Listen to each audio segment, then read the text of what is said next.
नमस्कार दोस्तों, सार्थक जीवन यूट्यूब चैनल में आपका स्वागत है।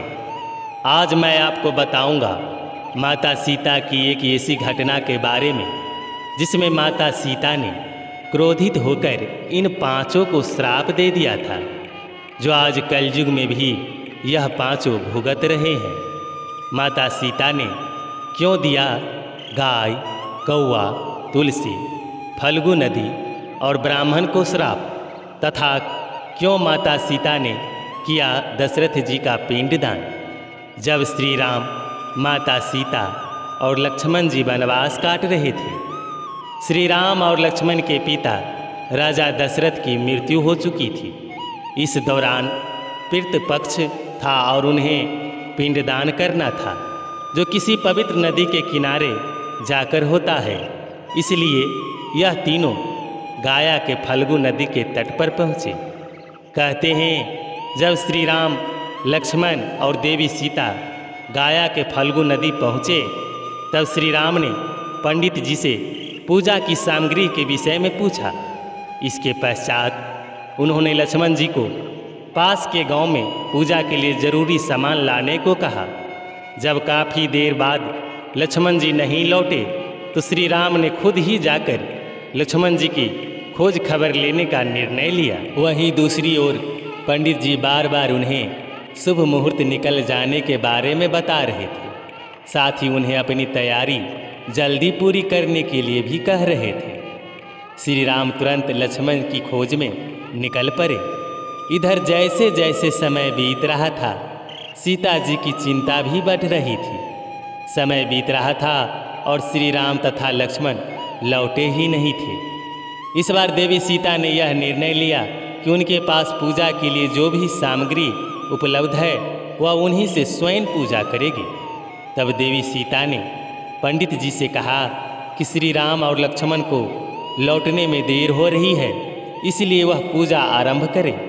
शायद तब तक वह वापस आ जाए, और अगर ऐसा नहीं हुआ तो वह अकेले ही यह पूजा समाप्त कर लेगी। विधि पूर्वक पूजा करने के पश्चात देवी सीता ने अंत में पिंडदान किया, और जैसे ही उन्होंने प्रार्थना करने के लिए अपने हाथ जोड़े और आंखें बंद की, उन्हें एक दिव्य स्वर सुनाई दिया। उनकी पूजा संपन्न हुई और स्वीकार भी हो गई। यह सुनकर देवी सीता को बहुत प्रसन्नता हुई, और साथ ही उन्हें इस बात की भी शांति मिली कि उनकी पूजा सफल हुई और राजा दशरथ ने उन्हें स्वीकार कर ली। हालांकि वे इस बात को भी भली भांति जानती थी कि श्री राम और लक्ष्मण इस बात पर भरोसा नहीं करेंगे, क्योंकि माना जाता है ऐसी पूजा बिना पुत्रों के पूरी नहीं होती।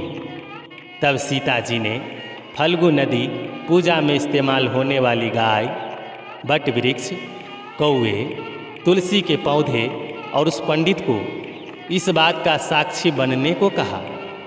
उन सभी ने उनकी आज्ञा का पालन किया। जब राम और लक्ष्मण लौट के आए, तब माता सीता ने श्री राम को पूरी बात बताई। श्री राम को लाख समझाने के बाद भी जब उन्होंने सीता जी की बात नहीं मानी, तब सीता जी ने सभी साक्ष्य से अनुरोध किया कि वे श्री राम को सच्चाई बताएं।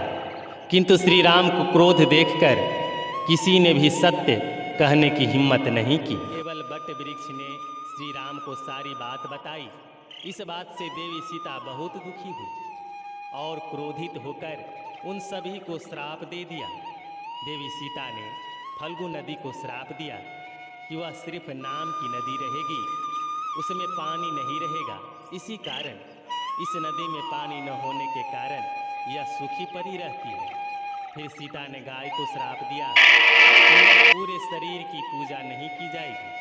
हिंदू धर्म में केवल उसके शरीर के पिछले हिस्से को ही पूजनीय माना जाएगा। आज भी गाय को पूंछ पकड़कर ही दान दिया जाता है। गाय का पिछला हिस्सा ही शुद्ध माना जाता है। साथ ही उसे यहाँ वहाँ भटकने का भी श्राप दिया। सीता जी ने पंडित जी को भी श्राप दिया कि कभी वह संतोष से ना रह पाएगा। इसी कारण पंडित जी दान दक्षिणा के बाद भी संतुष्ट नहीं होता। तुलसी जी को भी सीता ने श्राप दिया कि वह गाया की मिट्टी में कभी नहीं उगेगी। सीता जी ने कौवे को हमेशा लड़ झगड़ कर खाने का श्राप दिया तथा वट वृक्ष को सीता ने आशीर्वाद दिया कि पिंडदान में इस वृक्ष की उपस्थिति जरूरी होगी। साथ ही माता सीता ने वट वृक्ष को लंबी आयु और दूसरों को छाया प्रदान करने का भी वरदान दिया तथा यह भी कहा कि पतिव्रता स्त्रियां इस वृक्ष की पूजा करके अपने पति की लंबी आयु की कामना करेगी। तो साथियों, कैसा लगा आपको आज का यह कथा? हमें आशा है कि आपको यह कथा अच्छा लगा होगा।